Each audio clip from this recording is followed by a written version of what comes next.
There's no hierarchy of power when you walk into my classroom. Although there are rules and regulations they have to follow, I lead by example. So they know it's a safe environment by the rules we put in place together. We are a team together and we work together. There's not a lot of problems that we have because everyone seems to get along fairly well. It's less of a class that's just been put together. It's more of like a team that works together. They've kind of pushed me to do the best that I can, and I try to help other people. I try to make other people feel welcome because that's what people in my class do for me. When you teach kids to be mindful of who they are as human beings, they become mindful of other things as well.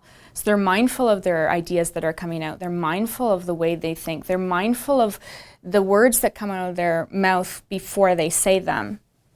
So especially with these models, they allow them to think on a level where there's no judgment. So when you're thinking without judgment, there's many more possibilities that you can choose from.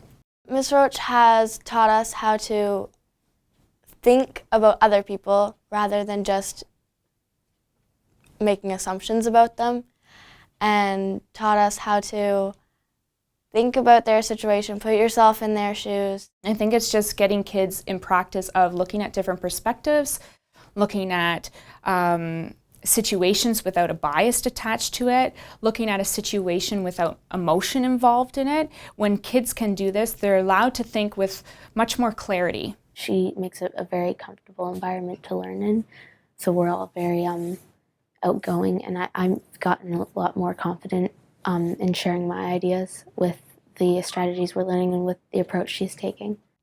I don't necessarily if there's one activity you can use to teach that. It's basically daily dialogue that we have. So when you hear something that a kid is saying that doesn't sound quite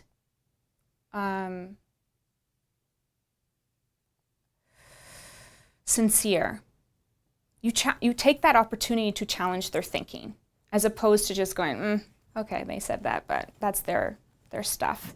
It's really taking every opportunity you can to really challenge them, not only as students, not only as thinkers, but as human beings.